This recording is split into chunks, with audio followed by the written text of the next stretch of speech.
Hello everyone. तो आज हम लोग बात करने वाले हैं अपने राजस्थान हिस्ट्री के नेक्स्ट लेक्चर की। अगर आपने प्रीवियस लेक्चर्स नहीं देखा है तो आपको उस लेक्चर्स की जो प्लेलिस्ट है उसकी लिंक आपको डिस्क्रिप्शन में मिल जाएगी और साथ ही साथ कमेंट बॉक्स में भी आपको सबसे पहला कमेंट पिन मिल जाएगा।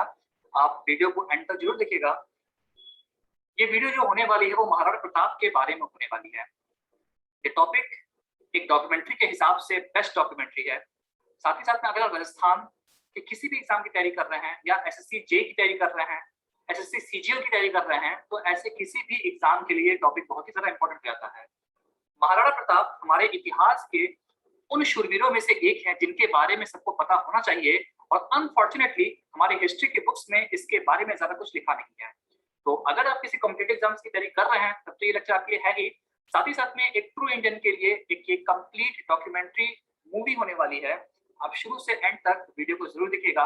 मैं कोशिश करूंगा कि वीडियो को क्रिस्प रखते हुए महाराणा प्रताप के जीवन में घटी हुई जो भी इंपॉर्टेंट पॉइंट्स रहे हैं और कुछ मिसकॉन्सेप्शंस रहे हैं उनको भी दूर करने की कोशिश करूंगा।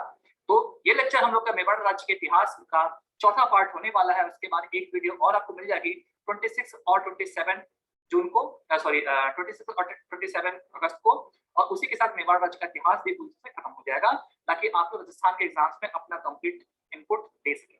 ठीक है, तो चलिए हम लोग बात करते हैं, थोड़ा डिटेल में चलते हैं, आगे बढ़ते हैं कि आखिर ये शुरुआत हुआ कैसे था। तो महाराणा प्रताप की अगर हम बात करें तो इनका जन्म कहाँ हुआ था, सबसे पहले हम यहीं से स्टार्ट करते हैं। तो अगर हम जन्म की बात करेंगे तो इनका जो डेट ऑफ बर्थ है, मॉडर्न लैंग्वेज बोले तो डेट ऑफ बर्थ जो है वो 9 मई माना जाता है। ठीक है, 9 मई 1540। ठीक है, तो 9 मई 1540 को इनका जन्म हुआ था। और जब ये जन्म हुआ था तो उस समय जो हिंदू कैलेंडर के हिसाब से ज्येष्ठ शुक्ल चल रहा था। ठीक है, और इसीलिए ये एक इंपॉर्टेंट क्वेश्चन बनता है। अगर आप अच्छे एग्जाम की तैयारी करेंगे तो ये पूछा भी जाता है कि महाराणा प्रताप की जयंती कब मनाई जाती है। तो महाराणा प्रताप की जयंती 9 मई को नहीं मनाई जाती है, वो मनाई जाती है ज्येष्ठ शुक्ल के दिन। ठीक है, और याद रखिएगा कि राजस्थान के हल्दी घाटी नामक स्थान पे इनकी जो जयंती है उसको बहुत ही धूमधाम से मनाया जाता है। और ये जयंती किस दिन होती है? ये जयंती आपके 9 महीना होकर के ज्येष्ठ शुक्ल को मानी जाती है। अब अगर हम बात करें कि आखिर महाराणा प्रताप का जन्म हुआ कहाँ था, ठीक है, क्योंकि इतने बड़े शूरवीर रहे हैं तो उनके बारे में हमको सारी जानकारी होनी चाहिए। ठीक है, तो अगर हम जन्म की बात करें तो इनका जन्म हुआ था कुंभलगढ़ दुर्ग में। कहाँ हुआ था? कुंभलगढ़ दुर्ग में। ठीक है, इनका जीवन काल बहुत लंबा नहीं था क्योंकि ऑब्वियसली इतने लड़ाइयों में ये इन्वॉल्व रहे थे। अगर हम इनके समय काल की बात करें तो इनका समय काल लगभग 57 वर्ष के आसपास का था। और इन्होंने जो राज किया था वो 1572 से लेकर के 1597 तक किया था, लगभग 25 वर्षों तक किया था। 1597 इनकी मृत्यु हो गई थी, लेकिन वहां तक पहुंचे हम लोग बाद में, कैसे हुई क्या हुआ उन सबके बारे में हम लोग पढ़ेंगे। तो 9 मई 1540 को इनका जन्म हुआ था। कहाँ हुआ था? कुंभलगढ़ दुर्ग में हुआ था। इनको बचपन में बहुत ही प्यार से कूका या कीका नाम से बुलाया जाता था। तो अगर आपसे वही सब देखिए, जो भी मैं पॉइंट्स लिख रहा हूँ यहाँ पे ये सब एग्जाम में पूछे गए हैं, तो कोशिश करिएगा लास्ट तक जरूर बने रहिएगा। ठीक है, तो अगर हम इनके बचपन के नाम की बात करें तो इनका जो बचपन का नाम था कूका था। कुछ जगह पे कूका नाम लिखा हुआ है, कुछ जगह पे कीका नाम लिखा हुआ है। बचपन जैसे हम लोग होते ना कि हम लोग यूपी में प्यार से बच्चों को बाबू बुलाते हैं, ठीक है, तो उसी तरह से उनको कूका या कीका बुलाया जाता था। ठीक है, अगर इनके पिता की बात करें तो इनके पिता उदय सिंह थे, जिनके बारे में हम लोगों ने बहुत ही डिटेल में प्रीवियस लेक्चर्स में बात किया था। ऑब्वियसली ये लेक्चर में बहुत ही लंबे समय बाद बता रहा हूँ, लेकिन फिर भी आप डिस्क्रिप्शन में जा करके देख सकते हैं और डिटेल में जितने भी मेवाड़ के इतिहास के 3 वीडियो है उनको आप डिटेल में पढ़ सकते हैं, पूरी मूवी की फीलिंग आएगी। ठीक है, तो इनके पिता का नाम क्या था? इनके पिता का नाम उदय सिंह था। अब उदय सिंह ने 2 शादियां की थी। ठीक है, और 2 शादी ऑब्वियसली जब होगी तो वहां पे थोड़ा बहुत तो प्रॉपर्टी का डिस्प्यूट आना ही है, तो उसी चीज को यहाँ पे ग्लोरीफाई क्रॉस करते हैं। तो इनकी जो पहली पत्नी थी उनका नाम था धीराबाई। ठीक है, इनको प्रिय पत्नी भी कहा जाता है। और धीराबाई से जो पुत्र हुआ था, ठीक है, उस पुत्र का नाम था जगपाल। इसी तरह से इनकी जो दूसरी पत्नी थी उनका नाम था जयवंता बाई। ठीक है, तो राइटिंग को बर्दाश्त कर लीजिएगा। ठीक है, जयवंता बाई। अब जयवंता बाई की बात करें तो इनके 2 बेटे थे। पहले बेटे का नाम प्रताप था, जिनको आगे चल करके हम लोग महान महाराणा प्रताप के नाम से जानते हैं। और इनके छोटे भाई का नाम था शक्ति सिंह। ठीक है, शक्ति सिंह, इनका इतिहास में बहुत ज्यादा जिक्र नहीं किया गया है। ठीक है, लेकिन ये भी काफी शूरवीर थे। अब अगर हम बात करें कि आखिर किस तरह से इनकी क्राउनिंग हुई थी, क्योंकि आप सबको पता है, अगर आपने प्रीवियस लेक्चर देखा होगा तो उदय सिंह की 1572 में मृत्यु हो गई थी। अब जब मृत्यु हो गई थी तो उसके बाद यहाँ पे मेवाड़ में एक प्रथा थी कि अगर पिता की मृत्यु होती है तो जिस पुत्र को राजा बनना होता है वो पुत्र कभी भी उनके अंतिम संस्कार में शामिल नहीं होता है। लेकिन प्रताप और शक्ति सिंह ने अपने पुत्र का दायित्व निभाते हुए उनके अंतिम संस्कार में वो लोग गए और पूरी तरह से जितने भी उनके धर्म के हिसाब से जितनी भी उनकी जिम्मेदारी थी उसको उन्होंने पूरा किया। उनके एब्सेंस में धीराबाई जिनके पुत्र जगमाल थे, धीराबाई ने अपने किले में क्या किया कि जगमाल को आगरा राजा घोषित कर दिया और इसी के साथ उनका राज्याभिषेक भी कर दिया। लेकिन कुछ समय के पश्चात जब राणा प्रताप, उनकी मां जयवंता बाई, शक्ति सिंह ये लोग महल वापस आए तो इन्होंने ये देखा कि ये तो गलत हो रहा है, क्योंकि सही तरीके से महाराणा प्रताप को ही बनना चाहिए था उनका उत्तराधिकारी, जो कि नहीं देखने को मिला। तो इसके बाद अगला स्टेप हुआ और उनको हटा करके, जगमाल को हटा करके महाराणा प्रताप का राज्याभिषेक किया गया। अब यहाँ पे इंटरेस्टिंग बात क्या आती है कि राणा प्रताप का राज्याभिषेक 2 बार हुआ है, ठीक है। तो अगर हम बात करें राज्याभिषेक की तो ये कितनी बार हुआ है, ये 2 बार हुआ है। और कब कब हुआ है इसके बारे में जानना चाहिए, ठीक है। पहली बार कब हुआ था, अगर मैं बात करूं फर्स्ट टाइम, ठीक है, तो फर्स्ट टाइम हमारा हुआ था गोगुंदा में, ठीक है। फर्स्ट टाइम कहां हुआ था, तो अब याद होगा कि मेवाड़ में एक गोगुंदा किला है, ठीक है, और वहीं पर उदय सिंह की मृत्यु भी हुई थी, वहीं पर उनका अंतिम संस्कार भी किया गया था। तो वहीं पर 1 मार्च, ठीक है, 1 मार्च 1572 को पहली बार गोगुंदा के किले में इनका क्या कर दिया गया, इनका राज्याभिषेक कर दिया गया। अब ये जो राज्याभिषेक था ना, ये काफी खूनी टाइप का था, क्योंकि भाई जगमाल को हटाया गया था, उनकी जगह पे इनको बनाया गया था, तो थोड़ी सी झड़प वगैरह हुई थी और प्रॉपर वे में नहीं हुआ था। अब जगमाल को जब जबरदस्ती हटाया गया था तो उसका जगमाल नाराज भी हो गए थे और नाराज होकर के फिर वो अकबर के शहर में चले गए थे, उन्होंने मेवाड़ का साथ छोड़ दिया था। कुछ समय के पश्चात सेकंड टाइम यानी कि दूसरी बार राज्याभिषेक किया गया और ये राज्याभिषेक भी 1572 में ही हुआ, लेकिन अब मुख्य किले में हुआ और मुख्य किला कहाँ था, वो कुंभलगढ़ था, ठीक है। तो अब यहाँ से 2 तरह के क्वेश्चन बन सकते हैं। पहला क्वेश्चन क्या बनता है कि कितनी बार हुआ था, तो 2 बार हुआ था। पहली बार कहाँ हुआ था, तो पहली बार आपका 1572 1 मार्च को गोगुंदा किले में हुआ था। ये एक समझ लीजिए कि अनऑफिशियल तरीके से हुआ था। उसके बाद ऑफिशियल करने के लिए, विधिवत करने के लिए 1572 में कुंभलगढ़ किले का प्रयोग किया गया था और उस कुंभलगढ़ किले में विधिवत तरीके से इनका राज्याभिषेक किया गया। और अब उन्होंने बहुत ही अच्छे तरीके से अपना क्या कर लिया, अपना पूरी तरीके से अपने राज्य को अपने हाथों में कर लिया और लगभग 25 वर्षों तक इन्होंने क्या किया, शासन किया।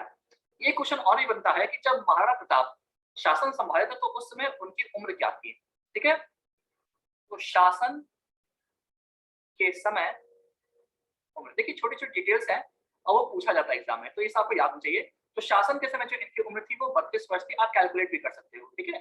1540 से 1572 के बीच में 32 वर्ष तक का आपका अंतराल आता है। 32 वर्ष की उम्र में इन्होंने अपना शासन संभाला था और लगभग 25 वर्षों तक इन्होंने शासन किया था। काफी कठिन शासनकाल था इनका, ठीक है। और उस शासनकाल में इन्होंने बहुत सारी लड़ाइयां भी की थी, लेकिन फिर भी काफी ग्लोरीफाइड तरीके से इनका काफी बल्कि समझ लीजिए कि बहुत ही स्वर्णिम काल कहा जाता है। क्योंकि देखिए केवल आप क्या उन्होंने बनाया, क्या किसी राजा ने किया है, उससे ही इंपॉर्टेंट नहीं होता है। एक राजा के लिए किस तरह से उन्होंने युद्ध लड़ा है और अपनी गौरव को किस तरह से मेंटेन रखा है, ये बहुत इंपॉर्टेंट रखा होता है। और महाराणा प्रताप को राणा सांगा के बाद सर्वश्रेष्ठ राजा की तरह से देखा जाता है, ठीक है। तो अब अगर हम बात करें कि इनकी मृत्यु कब हुई थी, ठीक है, एक छोटा सा ग्लिम्स ले लेते हैं, ठीक है, उसके बाद फिर आगे की चीजों को हम लोग कैरी ऑन करेंगे। तो अगर हम मृत्यु की बात करें तो इनकी मृत्यु 57 वर्ष की उम्र में हुई थी और वो दिन कौन सा था, तो वो था 19 जनवरी का। और वो साल कौन सा था, तो वो था 1597 का। तो 1597 को इनकी मृत्यु हो गई थी 19 जनवरी के दिन। और आपको पता होगा कि मेवाड़ में जब भी किसी राणा की, किसी राजा की मृत्यु होती है तो उनको याद करते हुए उनकी छतरी बनाई जाती है और इनकी जो छतरी है वो कहाँ पर है, वो बारडोली में है, ठीक है। याद रखिएगा, अभी डिटेल में बारडोली में हम लोग बात भी करेंगे। और ये बारडोली है कहाँ, तो ये चावड़ में है, जो कि इनकी दूसरी राजधानी थी। कैसे बनी थी, बहुत इंटरेस्टिंग स्टोरी है, आगे चलते हम लोग पढ़ेंगे।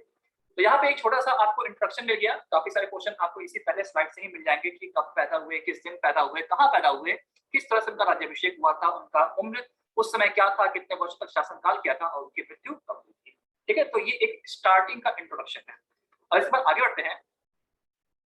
नेक्स्ट की अगर हम बात करें तो इसके बाद जो नेक्स्ट क्वेश्चन आता है कि इनकी राजधानी क्या थी। किसी भी राजा के लिए उसकी राजधानी बहुत इंपॉर्टेंट होती है और जिस तरह से इनका 2 बार राज्याभिषेक हुआ था उसी तरह से इनकी राजधानी भी 2 थी, ठीक है। लेकिन सबसे पहले हम बात करते हैं प्रारंभिक राजधानी की, ठीक है, और जिसको इनकी मुख्य राजधानी भी कहा जाता है। और इन्होंने जो मुख्य राजधानी बनाई थी उसी जगह बनाई थी जहां पे इनका विधिवत राज्याभिषेक हुआ था, यानी कि कुंभलगढ़ दुर्ग में। ठीक है, तो कुंभलगढ़ दुर्ग को इन्होंने अपना पहला राजधानी बनाया था और काफी वर्षों के पश्चात, ठीक है, जब इन्होंने चावड़ को विजय हो गए थे, ठीक है, चावड़ पे इन्होंने जीत दर्ज की थी, तो उसके बाद उसे अपनी वित्तीय, ठीक है, या द्वितीय कह लीजिए या वित्तीय कह लीजिए, इकोनॉमिकल कह लीजिए, तो वित्तीय राजधानी इन्होंने उसको बना दिया था। किसको बनाया था? चावड़ को। कैसे बनाया था उसकी स्टोरी अभी हम लोग आगे पढ़ेंगे। ठीक है, तो इनकी दो राजधानी थी। पहली राजधानी कौन सी थी? कुंभलगढ़ दुर्ग थी, और दूसरी राजधानी कौन सी थी? हमारी चावड़ थी। अब इसके बाद बात करते हैं कि इनका विवाह कब हुआ था। ठीक है, तो इनका विवाह किससे हुआ था, ये ज्यादा इंटरेस्टिंग है, देखिएगा। तो इनकी रानी के बारे में बहुत ज्यादा नहीं लिखा गया है, लेकिन इनके ससुर के बारे में काफी कुछ लिखा गया है, क्योंकि काफी वीर थे। इनके ससुर का नाम क्या था? इनके ससुर का नाम था राम रख पवार। ठीक है, हल्दी घाटी के युद्ध में इनकी मृत्यु हो गई थी। तो राम रख पवार की पुत्री थी, और इनकी पुत्री का नाम क्या था? अजवदे था। ठीक है, क्या नाम था? अजवदे था। और इन्हीं अजवदे के साथ इनका विवाह किया गया था। राम रख पवार ने अपनी पुत्री का हाथ इनके हाथों में दिया था, और इन्हीं अजवदे से इनके वीर पुत्र का जन्म हुआ था, और उनका नाम क्या था? उनका नाम अमर सिंह था। अपने पिताजी के समान ही अमर सिंह भी काफी वीर थे। ठीक है, और इन्होंने युद्ध में भी काफी ज्यादा सपोर्ट भी किया था, और बहुत सारे इंपॉर्टेंट इवेंट्स भी इनके नाम पर हैं। अब आपको भी पता है कि जो मेवाड़ के राजा होते हैं वो काफी वीर माने जाते हैं, और उस समय उदय सिंह का मुगल शासकों से बहुत ही ज्यादा लड़ाई हो रही थी, और उसी लड़ाई के अंत में क्या हुआ था कि उदय सिंह की मृत्यु हो गई थी 1572 में, जिसके बाद राणा प्रताप को राजा बनाया गया था। अब हुआ क्या कि अकबर जानते थे कि मेवाड़ के राजा तो बड़े भाई ताकतवर होते हैं और बहुत ही अहम वाले होते हैं, वो किसी के साथ जल्दी झुकते नहीं है। और इस चीज को ध्यान में रखते हुए अकबर ने ये कोशिश किया कि अब ये नया राजा अमर सिंह, उदय सिंह तो उनके सामने झुके नहीं थे, तो उन्होंने कोशिश किया चलो ऐसा करते हैं महाराणा प्रताप को ही अपने सामने झुका दिया जाए। ठीक है, लेकिन अब उनके सामने दो रास्ते थे। वो चाहते तो अटैक कर देते, और वो चाहते तो मित्रता के साथ, जैसे कि आमेर के शासकों के साथ उनका बहुत ही मैत्रीपूर्ण संबंध था, तो चाहते थे कि महाराणा प्रताप की भाई प्यार मोहब्बत से मान जाए, अच्छी बात है, खून खराबा नहीं होगा, पैसे की हानि नहीं होगी, जान की हानि नहीं होगी। तो अकबर ने क्या किया कि अपने तरफ से कुछ लोगों को भेजा कि भाई जाइए प्रेम पूर्वक उनको समझाइए, और इस तरह से उन्होंने 4 बार प्रेम पूर्वक उनको समझाने का प्रयास किया। और इस प्रेम पूर्वक समझाने के प्रयास में उन्होंने जिन लोगों को भेजा उनके समूह को बोलते हैं शिष्टमंडल। ठीक है, तो अकबर क्या चाहते थे? तो अकबर चाहते थे कि भाई किसी भी तरह से महाराणा प्रताप उनके जाल में आ जाए, उनके साथ आ जाए, उनका आगे का स्वीकार कर ले, ताकि उनका पूरे मेवाड़ पर शासन हो जाए। ठीक है, और इसके लिए उन्होंने क्या किया? शिष्टमंडल भेजे। क्या भेजे? शिष्टमंडल। शिष्टमंडल मतलब क्या कि जो एक बहुत ही कुशलता के साथ अपनी बातों से सामने वाले व्यक्ति को अपने वश में कर ले, अपने समझ लीजिए कि एक तरह से उनको क्या करना है कि आपको अपनी बातों से कन्विंस करना है कि भाई आप मेरे साथ आइए, बहुत फायदा होगा। और उन्होंने 4 बार ऐसा प्रयास किया, यानी कि 4 शिष्टमंडल को भेजा। अब कौन कौन थे तो जरा सुनिएगा। सबसे पहले किसको भेजा? तो सबसे पहले भेजा जलाल खां कोटी को। ठीक है, जलाल खां कोटी को। अब जलाल खां कोटी की अगर बात करें तो इनको उन्होंने भेजा था 1572 में। इसके बाद जब ये इनका बात सफल नहीं हुआ तो फिर गए मानसिंह। ठीक है, इनको पूरी तरह से बड़ा सम्मान देते हुए मिर्जा राजा मानसिंह बुलाता है, लेकिन मैं फिलहाल यहाँ पे केवल मानसिंह लिख रहा हूँ। और ये 1573 में 1573 में गए थे। इनके बाद इनके पिताजी को भेजा गया, इनका नाम था भगवंत दास, राजा भगवंत दास को सम्मान में बोलते हैं। आपको याद होगा कि राजा भगवंत दास कौन थे? राजा भगवंत दास वही थे जिन्होंने मेवाड़ में के किले में चित्तौड़गढ़ में मार काट का आदेश दे दिया था, और बहुत सारे राजपूतों पर उन्होंने कत्ल करा दिया था। ठीक है, तो महाराजा भगवंत सिंह ये भी कब गए थे?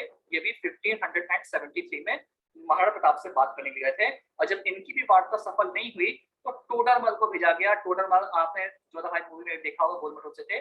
टोडरमल बहुत ही ज्यादा समझ लीजिए कि ऐसे पर्सन थे जो कि अपनी बातों से किसी को भी कन्विंस कर लेते थे। ये गए बहुत ही डिप्लोमेटिक तरीके से वहां पे राणा प्रताप से बात भी की कि भाई हमारे साथ आ जाइए, बहुत फायदा होगा, आपको ये फायदा होगा, आपको वो फायदा होगा। खूब सारे उन्होंने अपने कसीदे गढ़े, लेकिन राणा प्रताप किसी के सामने झुकने वालों ने सुने नहीं। तो उन्होंने कहा कि ऐसा करके अकबर को मेरा पैगाम भेजिए और उन्हें बताइए कि वो मेरे अधीन स्वीकार कर लें, और उनको कितना फायदा होगा फिर मैं बताता हूँ। ठीक है, अब टोडरमल समझ गए थे कि भाई मेरा काम तो नहीं होने वाला है, और किसी भी तरह से अब ये हमारे वश में नहीं आएंगे, हमारी अधीनता स्वीकार नहीं करेंगे। और जा करके उन्होंने ये मैसेज अकबर को डिलीवर कर दिया। अकबर भी समझ गया कि अब इनके साथ दाल गलती नहीं है, तो भाई चलो करो अब आक्रमण। और अब यहाँ से उन्होंने क्या किया? सैन्य मंडल की स्थापना की, सैन्य मंडल का निर्माण किया। सैन्य मंडल मतलब क्या? मतलब कि अब उन्होंने सोचा कि भाई जब बात से बात नहीं हो रही है तो अब आक्रमण करते हैं, और यहीं से हल्दी घाटी के युद्ध की पूरी प्रस्तावना लिखी गई। ठीक है, यानी कि जब 1573 में टोडर मल की वार्ता विफल हो गई तो उसके बाद अकबर ने सोचा कि अब आक्रमण ही करना पड़ेगा और फिर उन्होंने हल्दी घाटी के युद्ध का निर्णय लिया। अब हल्दी घाटी के युद्ध का नाम हल्दी घाटी क्यों है, इसके बारे में बात करते हैं। ठीक है, तो हमारा सबसे मेन इस पूरे लेक्चर का जो सबसे मेन टॉपिक है वो यही है, हल्दी घाटी का युद्ध, क्योंकि सबसे ज्यादा सवाल यही सामने है। और आपको बहुत सारी चीजें मैं इसका बताऊंगा अभी, क्योंकि बहुत सारे इतिहासकारों ने इसको अलग अलग तरीके से एक्सप्लेन किया है और कुछ लोगों ने सही किया है, कुछ लोगों ने गलत किया है, लेकिन कोशिश हम यहाँ करेंगे कि आपको सही बातें, सही मैसेज किया जाए। सबसे पहला सवाल तो यही आता है कि हुआ कब था ये, इसकी डेट क्या थी। तो अगर मैं डेट की बात करूं तो दो डेट लिखी जाती है। पहला डेट है 18 जून 1576 और सभी इतिहासकार मानते हैं कि हल्दी घाटी का युद्ध इसी दिन शुरू हुआ था। ठीक है, जबकि एक इतिहासकार हैं गोपीनाथ शर्मा, उनके हिसाब से 21 जून 1576 को हुआ था। ठीक है, कौन कहता है ऐसा? ऐसा कहते हैं गोपीनाथ शर्मा। देखिए छोटी छोटी जो डिटेल होती है ये एग्जाम में जरूर पूछी जाती है, तो उसको याद रखिएगा। तो कहना क्या था गोपीनाथ शर्मा का कि 18 जून को दोनों जो मुगल पक्ष और मेवाड़ पक्ष था ये आमने सामने तो आ गया था, लेकिन युद्ध 1576 के 21 तारीख को हुआ था, ना कि 18 जून को। 3 दिन का समय लगा था युद्ध स्टार्ट होने में। लेकिन बाकी सभी इतिहासकार ये कहते हैं कि जिस दिन दोनों सेना का आमना सामना हुआ था उसी दिन युद्ध प्रारंभ हो गया था। अब अगला सवाल ये पूछा जाता है कि आखिर ये हल्दी घाटी है कहाँ पर? तो ये जो हल्दी घाटी है ना, ये बनास नदी के किनारे खमनौर नामक स्थान पर है। कहां पर है? बनास नदी के किनारे। हल्दी घाटी एक मैदान है, वहां पे है। और किस जगह पर है? तो उस जगह का नाम है खमनौर। खमनौर, और ये कौन से डिस्ट्रिक्ट का पड़ता है? तो ये पड़ता है आपका राजसमंद में। ठीक है, तो बनास नदी किनारे खमनौर नामक स्थान पर हल्दी घाटी है। अब हल्दी घाटी इतना फेमस युद्ध था कि इनको अलग अलग राजाओं ने, अलग अलग इतिहासकारों ने अलग अलग नामों से बुलाया। ठीक है, और ये अन्य नाम भी आपको जानने चाहिए क्योंकि एग्जाम में पूछे जाते हैं। तो अगर मैं अन्य नाम की बात करूं तो हल्दी घाटी के अलग अलग नाम क्या थे? पहला था मेवाड़ का थर्मोपल्ली। थर्मोपल्ली एक मेरे ख्याल से यूनान में हुई एक लड़ाई थी जो कि बहुत ही महान मानी जाती है। तो उसी तरह से मेवाड़ की ये लड़ाई बहुत ही महान मानी जाती है और इसका ये जो नाम है ये दिया था कर्नल जेम्स टॉड ने। मेरे प्रीवियस लेक्चर में आपने इनका नाम सुना भी होगा। इनको राजस्थान के इतिहास का जनक बोलते हैं। ठीक है, कर्नल जेम्स टॉड। इसी के अलावा दूसरा नाम क्या था? एक तो मेवाड़ की रंगबल्ली हो गई, एक था गोगुंदा का युद्ध। ठीक है, देखिए वहां यहाँ पे मैं वही चीजें लिख रहा हूँ जो इतिहास के हिसाब से जरूरी है, सही है और आपके एग्जाम के पॉइंट ऑफ व्यू से पूछा जाएगा। तो गोगुंदा का युद्ध ये किसने दिया था? तो ये दिया था बदायूनी ने। बदायूनी ने दिया था। और इसके अलावा जो तीसरा है वो स्थान के नाम पे यानी कि खमनौर का युद्ध दे दिया। क्या नाम था? खमनौर का युद्ध।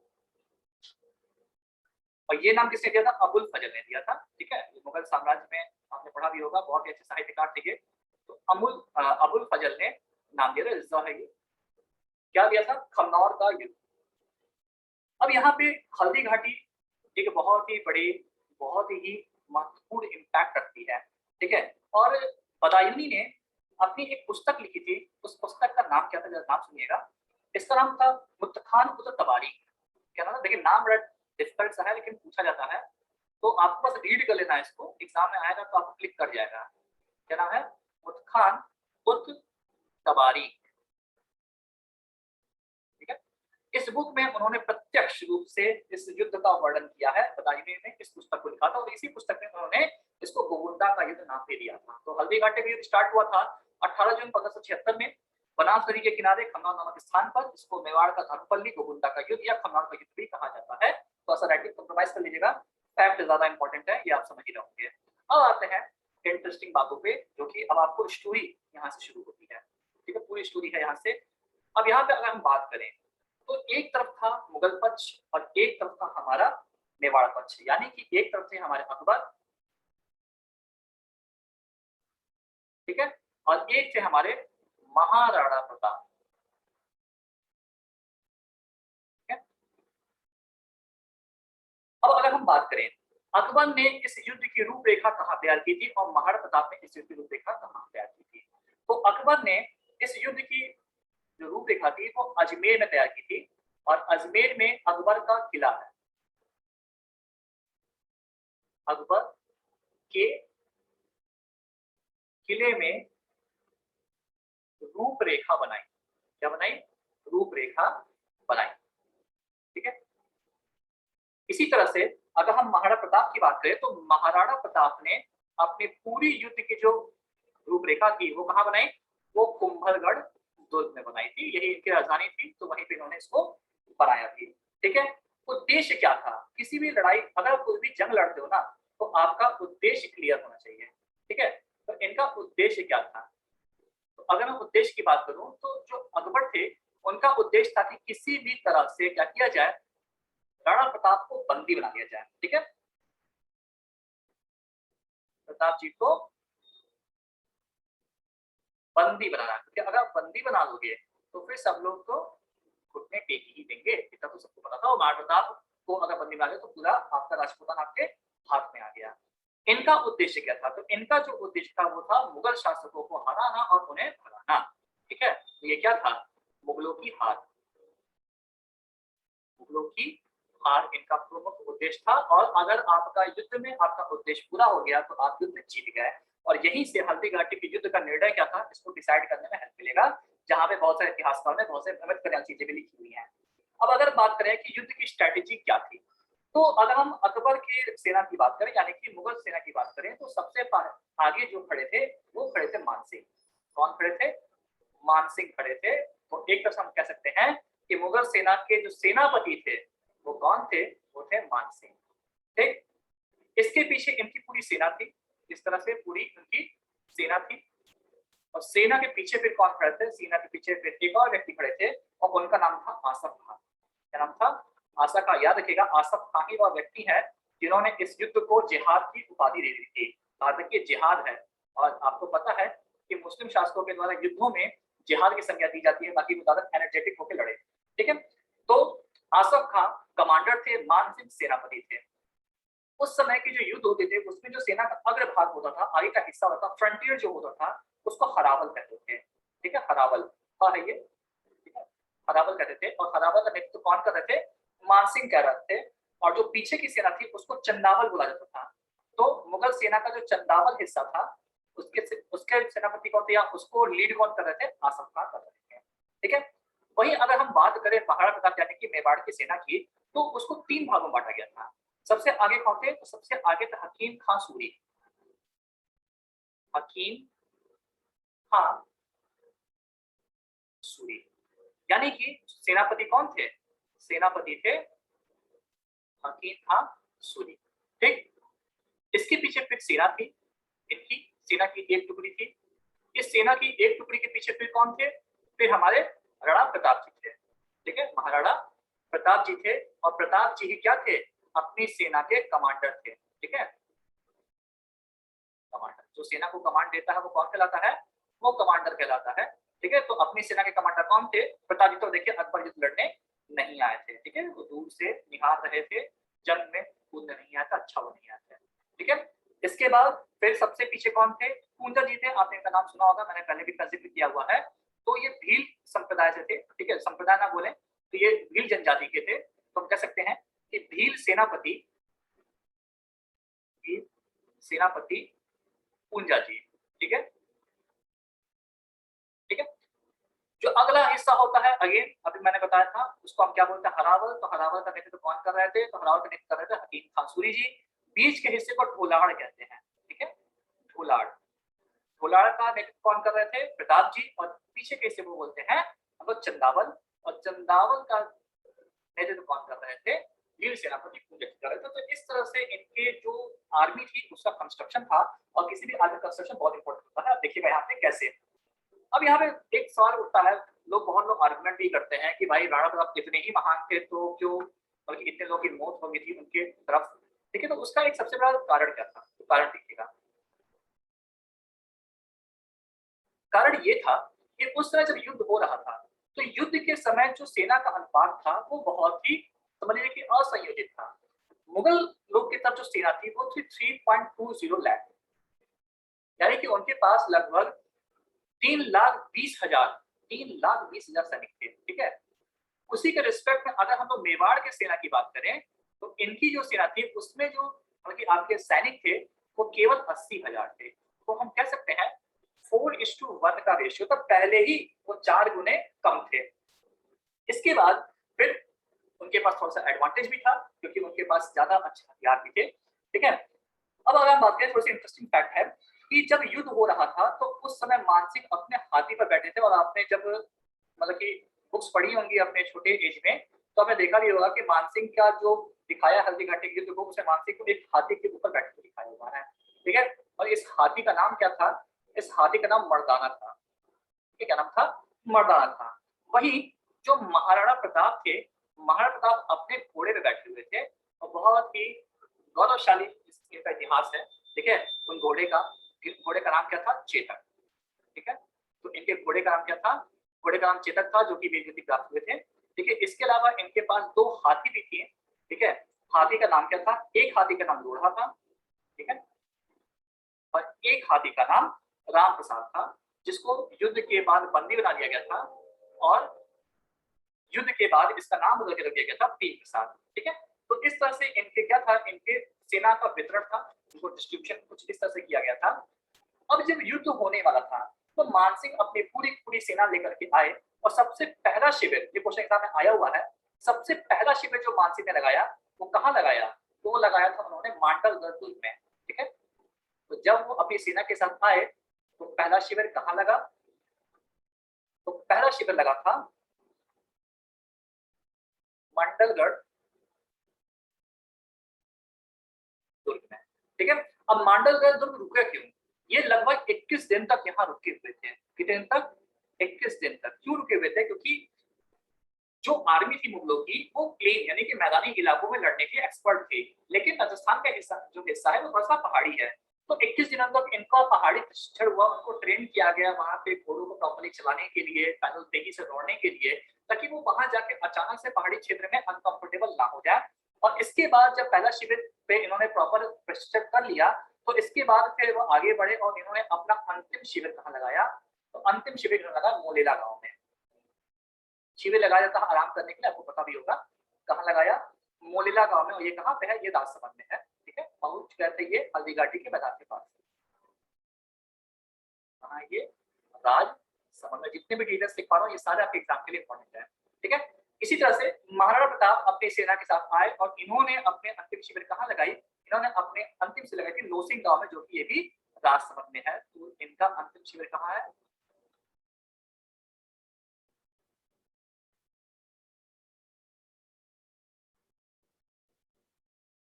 लोसिंग गांव में। और यहाँ मोरेला गांव से ये निकले और लोसिंग गांव से ये निकले और ये दोनों लोग मिले कहाँ पर? ये लोग मिले हल्दी घाटी के मैदान में। कब मिले? तो ये लोग मिले 18 जून 1576 को ये लोग पहुंचे हल्दी घाटी में। ठीक है, जो एक मैदान था हल्दी घाटी, ऐसा नहीं वहां हल्दी मिलती थी। ठीक है, अब इस तरह से इनका थोड़ा सा वितरण हुआ था, लेकिन इस तरह से इन्होंने अप्रोच किया था अपनी अपनी सेना के साथ। 18 जून को ये हल्दी घाटी पहुंच गए थे। अब किस तरफ कौन प्रमुख व्यक्ति था ये भी आप थोड़ा सा जान लीजिए, कभी कभी एग्जाम में पूछ देता है। ठीक है,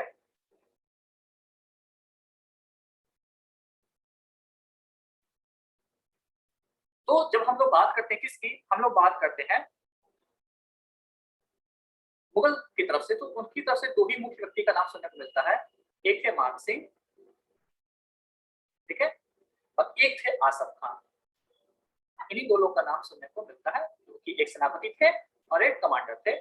इसके अलावा अगर हम लोग बात करते हैं मेवाड़ पक्ष की, तो वहां पे जो आपके मेन कमांडर थे, आपके जो सेनापति थे और जो वीर सेनापति थे, इनके बारे में तो आपको जानकारी मैंने दे ही दी। इसके अलावा कुछ और प्रमुख व्यक्ति थे। ठीक है, कौन कौन थे सुनिएगा। एक थे राम सिंह कंवर। ठीक, दूसरे कौन थे? रामनाथ पवार, जो कि इनके ससुर थे। आपने अभी कुछ देर पहले सुना भी होगा, इन्हीं की बेटी से इनका विवाह हुआ था, रामरथ पवार। इसके अलावा कृष्णदास चूड़ावत थे। अच्छा, कृष्णदास चूड़ावत पर मैं आपको छोटी सी कहानी बता दूं। कृष्णदास चूड़ावत ही वह व्यक्ति थे जिन्होंने क्या किया था, जिन्होंने इनका राज्याभिषेक किया था गोविंदा किले में। ठीक है, इन्होंने अपनी कटार निकाल करके इनके कमर में लगा दी थी और उन्होंने कहा था कि आज से हमारे जो मुखिया होंगे वो यही होंगे, हमारे जो राणा होंगे वो यही होंगे, ठीक, जगमाल नहीं होंगे। इसके अलावा झल्लावीरा, झल्लावीरा के बारे में आप सुनेंगे तो आपकी आंखें भी नम हो जाएगी, बहुत अच्छी स्टोरी है इनकी, अभी मैं आगे बताऊंगा अभी। झल्लावीरा, और सबसे आखिरी में कौन थे, अखैराज सोनकरा,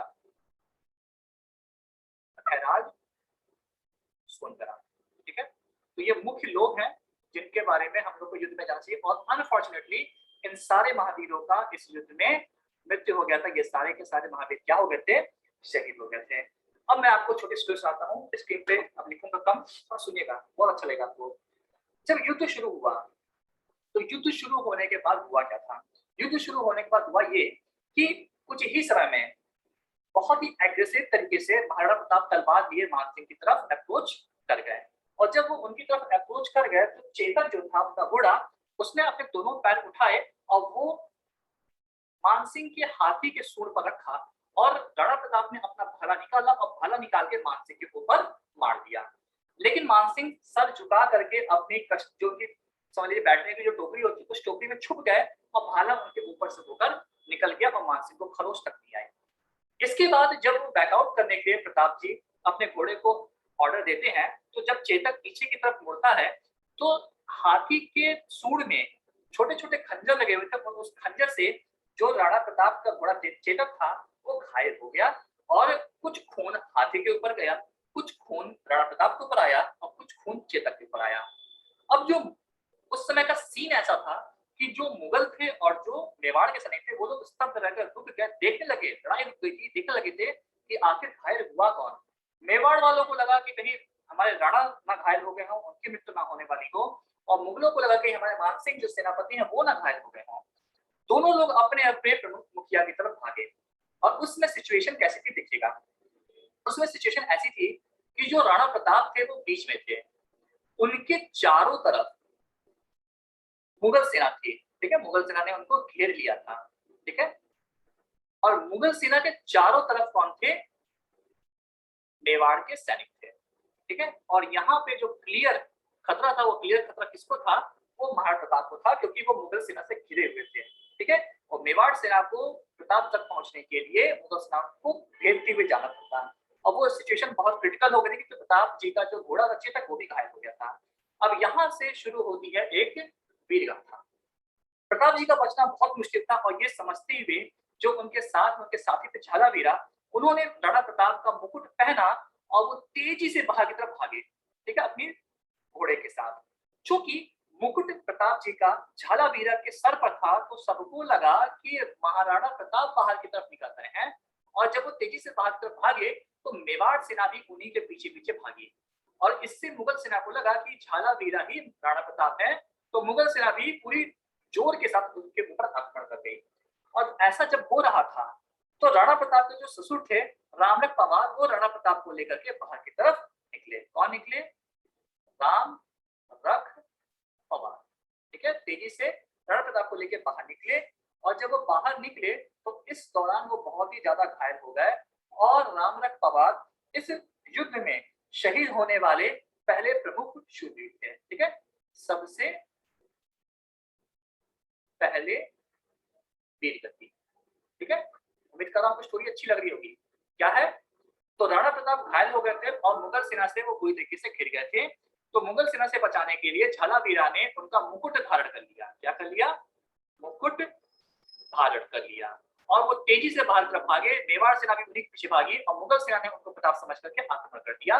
काफी दूर तक भगाने के बाद झालावीरा की इसमें वीरगति हो गई, वो शहीद हो गए। रामरख पवार प्रताप जी को बचाते हुए बाहर तरफ निकले, और इस दौरान वो बहुत ज्यादा घायल हो गए, और इसकी वजह से उनकी भी मृत्यु हो गई, लेकिन उन्होंने प्रताप जी को बचा लिया और उनको सुरक्षित रूप से बाहर निकाला।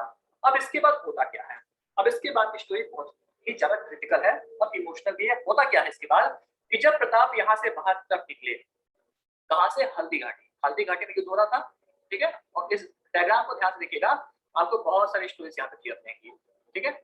हल्दी घाटी में युद्ध हो रहा था, हल्दी घाटी के मैदान से जान बचाकर प्रताप जी बाहर निकले, ठीक है, पीछे सेना उनकी आ रही थी। जब प्रताप बाहर निकले तो वहां पे एक नाला था, और इसके बारे में आपने स्टोरी सुनी भी होगी अपने बुक्स वगैरह में। क्या था, एक नाला था, चौड़ा नाला था, ठीक है। अब हुआ क्या, इस ये नाला कहाँ था, तो ये था बलीचा गांव में। कहाँ था, बलीचा गांव में ये नाला था। अब इस नाले को पार करने के लिए चेतक ने छलांग लगाई, लेकिन चेतक सक्सेसफुली इसको काउंटर नहीं कर पाए और उनकी यहाँ पे मृत्यु हो गई। तो क्या हो गया, चेतक जो राणा प्रताप के प्रिय घोड़े थे वो शहीद हो गए। ठीक है, और शहीद हो गए तो यहीं पर चेतक की समाधि भी है। तो अगर आपसे कभी क्वेश्चन पूछ ले कि महाराणा प्रताप के जो घोड़े थे चेतक, उनकी समाधि कहाँ पर है, तो वो बलीचा गांव में है, इसी नाले के पास जहाँ पर उनकी मृत्यु हो गई थी। अब प्रताप इस नाले को पार करते हुए आगे बढ़े और एक गांव पड़ा कोल्यारी गांव। क्या नाम है, कोल्यारी गांव। और इसी गांव में रुक करके इन्होंने इलाज कराया। ये क्वेश्चन भी क्या हुआ है, एग्जाम में बहुत बार आया है। तो इनका इलाज कहाँ हुआ था, तो इनका इलाज हुआ था कोल्यारी गांव में। और इलाज कराने के बाद फिर ये यहाँ से चले गए अपनी राजधानी। राजधानी क्या थी, कुंभलगढ़। ठीक है, अभी युद्ध चल रहा है। ठीक है, याद रखिएगा, अभी युद्ध चल रहा है। तो कुंभलगढ़ ये पहुंच गए। अब हुआ क्या, हल्दी घाटी से प्रताप को निकल गया। जब झालावीर की मृत्यु हुई तो मानसिंह समझ गया कि हमारे साथ धोखा हुआ है। तो मानसिंह वहां से तेजी से निकले अपनी सेना के साथ। कहा, गोगुंदा किले में, गोगुंदा किले की तरफ। और जब वो गोगुंदा किले पहुंचे तो वहां पे उन्होंने मारकाट मचा दिया और सक्सेसफुली गोगुंदा किले को क्या कर लिया, जीत लिया। यहाँ पे वो क्या हो गए, यहाँ पर जो मुगल सेना थी वो विजयी हुई, वो जीत गई। और जीतने के बाद उन्होंने क्या किया, अब उन्होंने किया कुंभलगढ़ पर आक्रमण, क्योंकि भाई अल्टीमेटली राणा प्रताप को तो बंदी बनाना है। तो इसलिए उन्होंने आक्रमण किया और बहुत बार प्रयास किए। ठीक है, क्या हुआ, आक्रमण हुआ, और एक बार नहीं कई बार हुआ। लेकिन राणा प्रताप अब अपने सेफ जोन में आ चुके थे और कई बार प्रयास करने के बाद भी क्या हुआ, वो सफल नहीं हो पाए, क्योंकि छापामार नीति अपनाई जा रही थी राणा प्रताप के द्वारा। और इतना ज्यादा उनको हानि पहुंचा दी थी मुगल सेना को कि अब यहाँ से मानसिंह क्या हो गए, मानसिंह बहुत ही ज्यादा अपसेट हो गए। और फिर वो यहाँ से अब वापस चले गए, कहाँ पे, कुंभलगढ़ ना जीत पाने की वजह से वो यहाँ से चले गए अजमेर। आपको मैंने बताया था शिष्टमंडल जब बनाया गया था, दूसरा शिष्टमंडल में मानसिंह को भेजा गया था। और मानसिंह को लगा था कि राणा प्रताप ने उनका अपमान किया है। और इसी अपमान के बाद जब वो अकबर के पास गए थे तो अकबर से इन्होंने कहा था कि आपने मुझे क्यों नहीं ये आदेश दिया कि मैं राणा प्रताप का सर कलम कर दूं। और जब इस बार हल्दी घाटी में युद्ध हुआ तो अकबर ने इनको यही कहा था कि विजयी होके आना, लेकिन यहाँ पे जो उद्देश्य रखा गया था मुगल सैनिकों के लिए वो उद्देश्य पूरा करने में मानसिंह सफल नहीं हो पाए। वो खाली हाथ अजमेर लौट गए। ये बात अलग थी कि गोगुंदा किले पर उनका विजय हो गया। अब होता क्या है यहाँ पे, अब होता यहाँ पे ये है कि भाई परिणाम की बात की जाती है कि आखिर हल्दी घाटी के युद्ध में जीता कौन था। तो अगर मैं बता दूं तो आपको याद होगा कि हमने उद्देश्य की बात की थी। उद्देश्य था क्या, मुगल सैनिकों का उद्देश्य था कि हमें राणा प्रताप को बंदी बनाना है और मेवाड़ के सैनिकों का उद्देश्य था कि हमें मुगल सेना को खदेड़ना है। मुगल सेना खदेड़ा गई, वो कुंभलगढ़ पर विजय नहीं हो पाई। जबकि जो मुगल सैनिक थे वो राणा प्रताप को बंदी नहीं बना पाए। तो देखा जाए तो उद्देश्य पूरा किसका हुआ, तो मेवाड़ के सैनिकों का हुआ, राणा प्रताप का हुआ। और इसी वजह से कहा जाता है कि हल्दी घाटी के युद्ध में विजयी कौन हुआ था, वो राणा प्रताप हुए थे। विजयी कौन हुए थे, वो महाराणा प्रताप हुए थे। इसका एक और प्रमाण ये है कि इस युद्ध के बाद भी मेवाड़ में मेवाड़ी मुद्राएं ही चलती थी, उनके सिक्के ही चलते थे, मुगलों के सिक्के नहीं चलते थे। तो जब मुगलों के सिक्के नहीं चल रहे हैं, मेवाड़ के सिक्के चल रहे हैं, तो इसका मतलब है कि वहां पे मेवाड़ के राजा का शासन है। और वो है कौन, महाराणा प्रताप। इसका मतलब कि विजय कौन हुआ था, महाराणा प्रताप। ठीक है, तो यहाँ पे स्पष्ट रूप से हम कह सकते हैं कि इस युद्ध का जो विजय मिला था वो मिला था महाराणा प्रताप को। ये बात अलग है कि उनके हाथ से गोगुंडा का किला छिन गया था, लेकिन आगे चलते हैं वो लोग उसको भी कवर कर लेंगे। अब अकबर हार तो गए, और जब हार गए तो उन्होंने बहुत सारे प्रमुख सैनिक अभियान स्टार्ट किए। ठीक है, पहला सैनिक अभियान कौन सा था, तो यही था हल्दी घाटी का। तो ये क्वेश्चन भी कई बार एग्जाम में आया है, तो मैं यहाँ पे मेंशन कर देता एक बार ऐसा। प्रथम सैन्य अभियान,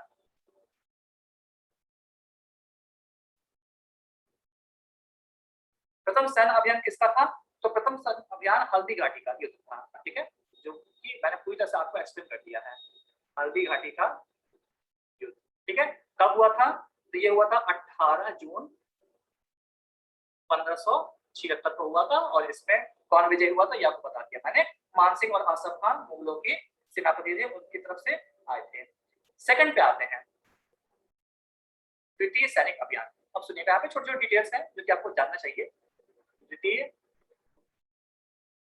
सैनिक अभियान, ठीक है, इस एक वीडियो में मैं पूरा कवर कर रहा हूँ। ठीक है, तो थोड़ा सा वीडियो लंबा भी है लेकिन इंपॉर्टेंट है, सारी डिटेल्स कवर है, एक वीडियो देखिए, आपको राणा प्रताप के बारे में सब कुछ पता चल जाएगा। जब सेकंड अभियान हुआ तो इस अभियान में क्या हुआ, इस अभियान में गोगुंदा पर आक्रमण किया। ठीक है, गोगुंदा पर वो फिर से आए, गोगुंदा पर आक्रमण। ठीक है, गोगुंदा पर आक्रमण कब हुआ था, तो ये हुआ था 13 अक्टूबर 1576 को। कौन कौन आया था इस पे आक्रमण करने के लिए, तो दो लोग तो वही थे, एक थे मान सिंह, ठीक है, जो कि पिछले युद्ध के सेनापति भी थे, एक थे भगवंत दास। ठीक है, भगवंत दास कौन, मान सिंह के पिता, और इसके साथ एक और कौन थे, वो थे कुतुबुद्दीन खान। आप एक चीज नोटिस कर रहे होंगे, अकबर एक हिंदू और एक मुसलमान जरूर रखते थे। ठीक है, उनकी नीति यही थी कि वो दोनों लोग को बैलेंस करके चलते थे कि हिंदू भी खुश रहें और मुसलमान तो खैर खुश रहेंगे। ठीक है, गोकुंदा पर विजय हुए। ठीक है, पूरी दल बल के साथ आए और यह युद्ध को क्या है, जीत गए।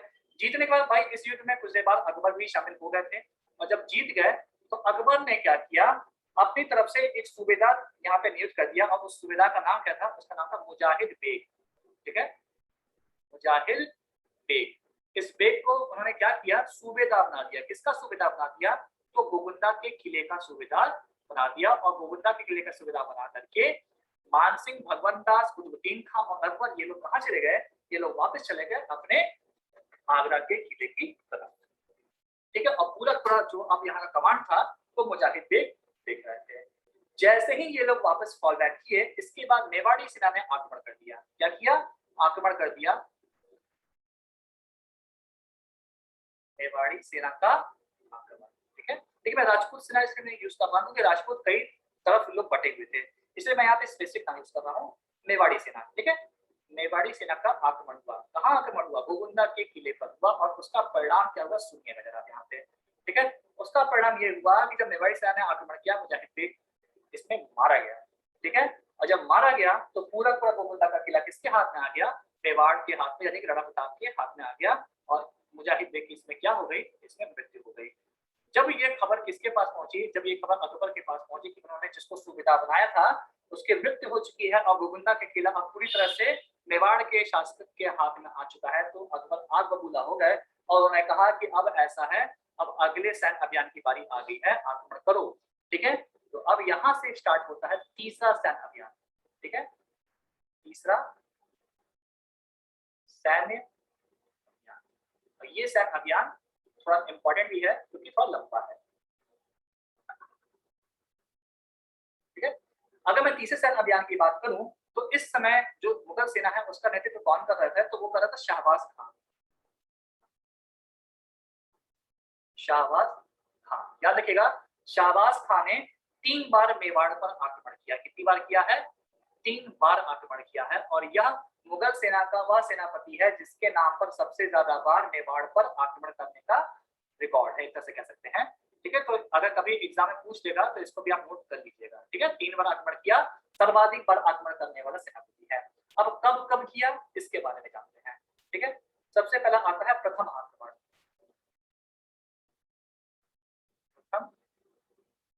आक्रमण, अगर मैं प्रथम आक्रमण की बात करूं कि प्रथम आक्रमण कब किया, तो ये किया था इन्होंने 15 अक्टूबर 1577 को। ठीक है, कहां किया था, कुंभलगढ़ पर। याद रखिएगा भाई साहब, यहाँ से अब हिस्ट्री चेंज हो रही है। कुंभलगढ़ दुर्ग पर आक्रमण कर हुआ क्या, इन्होंने कुंभलगढ़ को जीत लिया। जो काम मानसिंह, भगवंत दास ये लोग नहीं कर पा रहे थे, उन्होंने इसको पहली बार में ही कर लिया।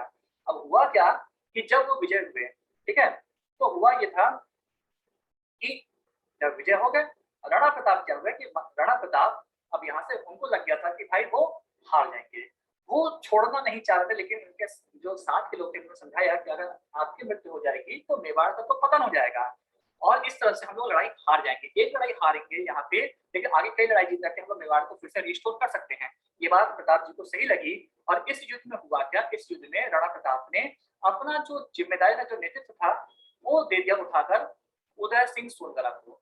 ठीक है, यानी कि उन्होंने पूरी की पूरी जिम्मेदारी दे दी किसको, उदय सिंह सोनगरा को, और उनको जिम्मेदारी युद्ध की दे करके वो पहाड़ों में चले गए। तो हम क्या कर सकते हैं, उदय सिंह सोनगरा को दुर्ग सौंपकर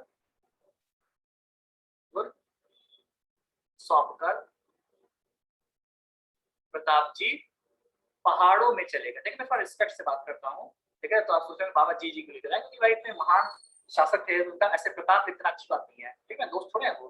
तो प्रताप जी पहाड़ों में चले गए, ठीक है, हम लोग को भी अपने हिस्टोरिकल कल्चर को रिस्पेक्ट देनी चाहिए, ठीक है।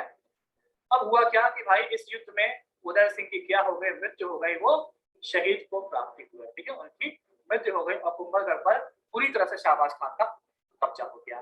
लेकिन भाई शाहबाज खान इतने से संतुष्ट नहीं हुआ, उसने कहा कि भाई मुझे चाहिए राणा प्रताप, और उन्होंने फिर किया द्वितीय आक्रमण, ठीक है, द्वितीय आक्रमण, ठीक है। अब एक ही साथ में द्वितीय और तृतीय दोनों को बता रहा हूँ, ठीक है, सेकंड और थर्ड दोनों को बताता हूँ।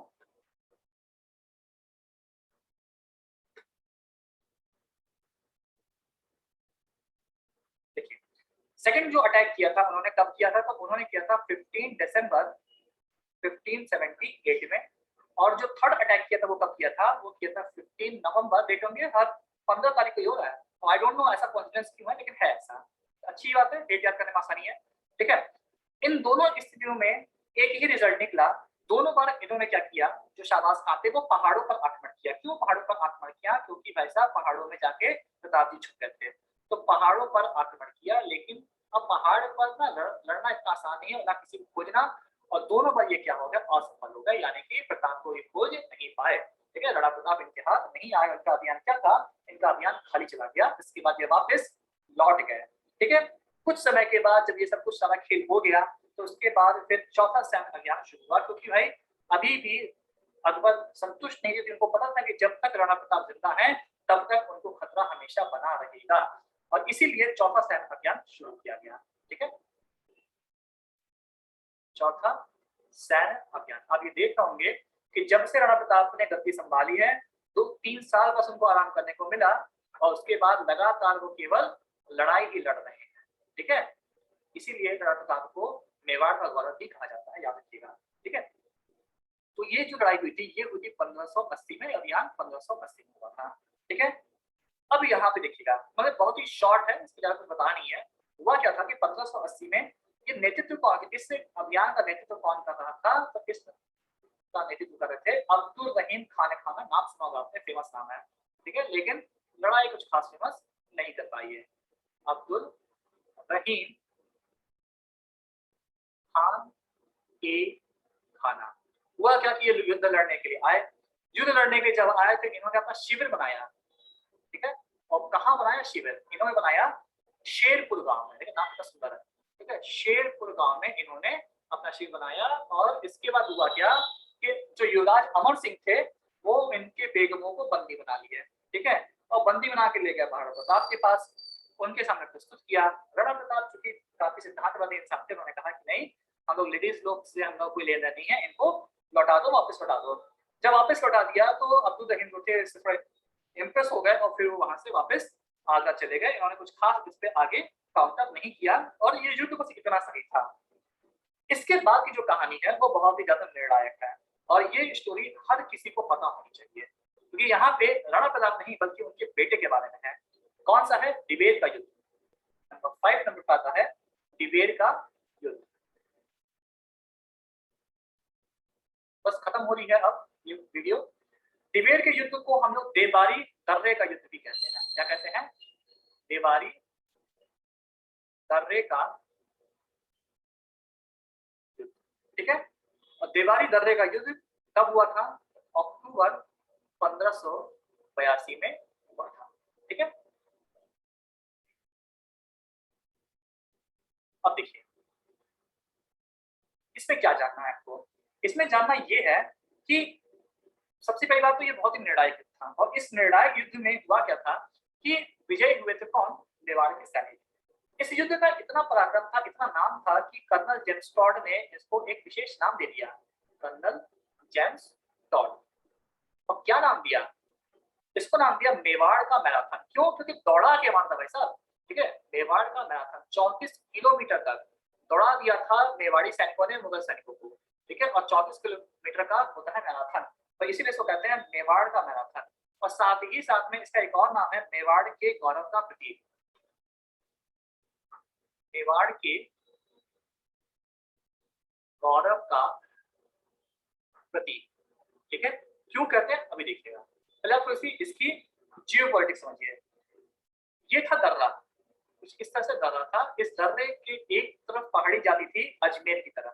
देखिए ये जो भी चीज मैं बता रहा हूँ ये किसी ना किसी रेफरेंस से बता रहा हूँ, ऐसा कुछ नहीं है कि मैं वहां जाकर रिसर्च करता हूँ। तो अगर थोड़ा बहुत कोई कॉन्फ्लिक्ट होगा तो उसके लिए मैं जिम्मेदार नहीं हूँ, पहले ही बता देता हूँ मैं।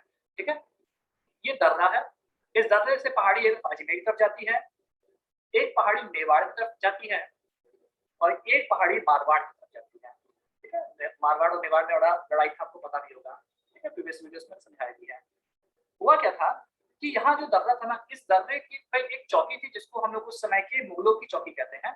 ठीक है, तो जो यहाँ पे मुगलों की एक चौकी बनी हुई थी और इस जो मुगलों की चौकी थी, इस मुगलों की चौकी के रखवाल कौन थे? यहाँ के जो रखवाल थे वो थे अकबर के चाचा, नाम था उनका सुल्तान सिद्दिया खान। क्या नाम था? सुल्तान, सबको सुल्तान की उपाधि दे दी है। ठीक है, सुल्तान सिद्दिया खान, याद रखिएगा ये अकबर के चाचा हैं। ठीक है, हुआ यहाँ क्या कि यहाँ पर जो युवराज अमर सिंह थे, ठीक है, अमर सिंह अपने घोड़े और हाथ में भाला लेकर के पूरी की पूरी फौज का नेतृत्व कर रहे थे और मेवाड़ी सेना ने मुगलों की सेना को दौड़ाया और इन्होंने सुल्तान सिद्दिया खान पर आक्रमण कर दिया और लगभग 34 किलोमीटर तक भाई साहब दौड़ाया था इनको। और इसमें हुआ क्या कि सुल्तान सिद्दिया खान की हो गई मृत्यु और इस तरह से इस युद्ध में विजय कौन हुआ? इस युद्ध में विजय हुए मेवाड़ के सैनिक। इंटरेस्टिंग चीज क्या है? इंटरेस्टिंग चीज ये है कि अमर सिंह ने ये जो विजय प्राप्त की थी वो किस दिन प्राप्त हुई थी? वो की थी विजय दशमी के दिन। ठीक है, यानी कि दशहरे के दिन। और यहीं से अब दिन पलटने शुरू हुए और लगातार राणा प्रताप ने कई सारे जंगे जीती। तो कहा जाता है कि राणा प्रताप के जो विजय रथ है ना वो यहीं से शुरू हुआ था और इसकी शुरुआत किसने की थी? अमर सिंह ने की थी। कैसे की थी? सुल्तान सिद्दिया खान को मार कर की थी। ठीक है, तो ये दिवेल का युद्ध, दर्रा जो आपका देवारी दर्रे का युद्ध है, ये बहुत ही ज्यादा इंपॉर्टेंट होता है। इसके बाद जगन्नाथ कछवाहा का आक्रमण हुआ। ठीक है, बाहर तो गए अकबर, अब उन्होंने कहा कि नहीं हम एक बार और प्रयास करेंगे। ठीक है भाई, कैसे नहीं, भारत के राजा है, ठीक है, सम्राट है, तो उन्होंने कहा कि इतनी आसानी से मैं हाथ नहीं मानूंगा। और उन्होंने क्या किया कि उन्होंने कहा कि फिर से आक्रमण करो। ठीक है, तो इसके बाद जो आक्रमण था वो किसने किया? जगन्नाथ कछवाहा के नेतृत्व में हुआ था। जगन्नाथ कछवाहा का आक्रमण।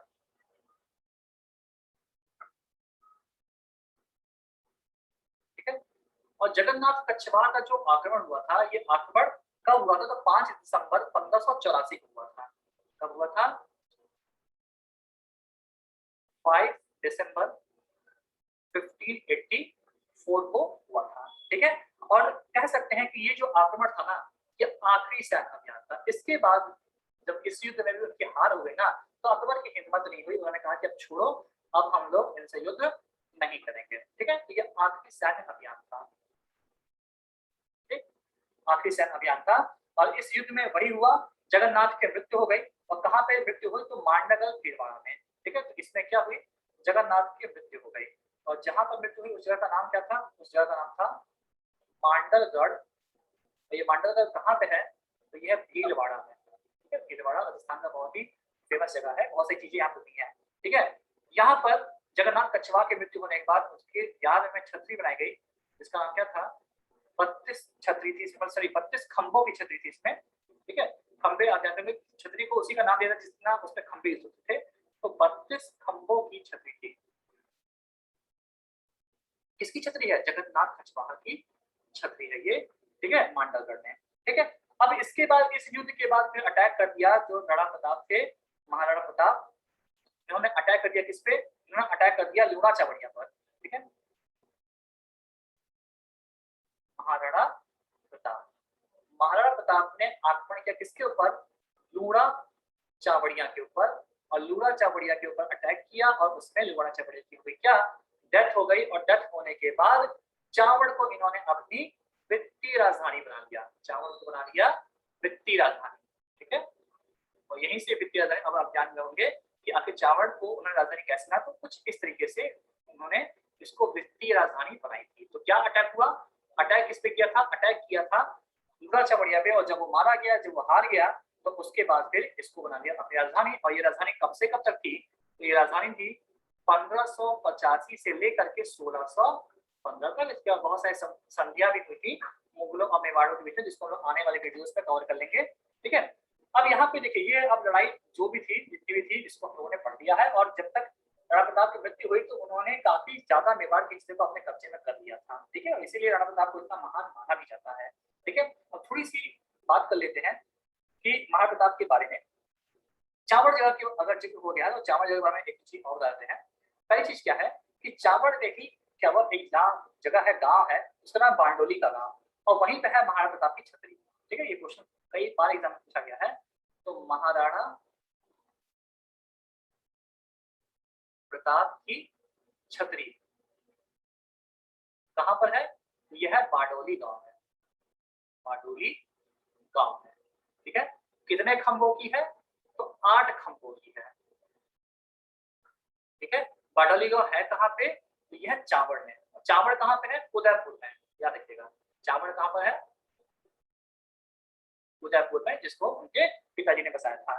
ठीक है, 8 खंभों की है। पूछे अगर ना कि महाराणा प्रताप की छतरी बनवाई किसने थी, तो ये बनवाई थी भामाशाह ने। ठीक है, भामाशाह द्वारा निर्मित। भी इनके बारे में थोड़ी सी जानकारी मैं आपको दूंगा कि भामाशाह कौन थे।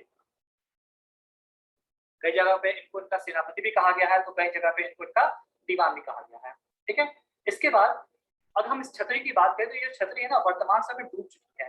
किस बांध में? तो केंजड़ बांध में वर्तमान में डूबी हुई है ये भी कुछ एग्जाम में आया हुआ है कि महाराणा प्रताप की उस छतरी का नाम क्या है जो कि बाढ़ के पानी में या बांध के पानी में डूब चुकी है।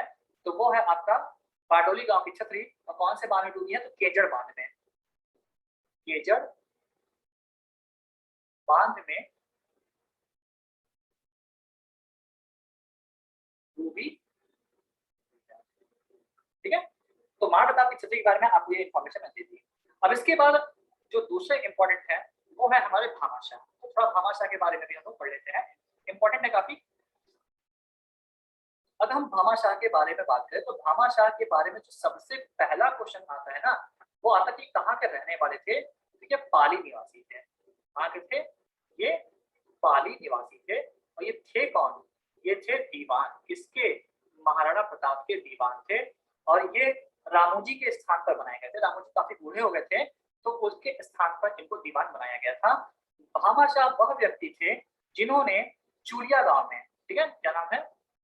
चूरिया, जब कठिन समय चल रहा था राणा प्रताप का, तो ये चूरिया गांव में महाराणा प्रताप से मिले और वहां पर इन्होंने 20,000 स्वर्ण मुद्राएं, सोने के सिक्के क्या किए? इनको दे दिए, सोने के सिक्के दिए। और इसी सोने के सिक्कों की सहायता से महाराणा प्रताप ने अपनी सेना का पुनः निर्माण किया और फिर उन्होंने विजय पे विजय धारण करना स्टार्ट किया।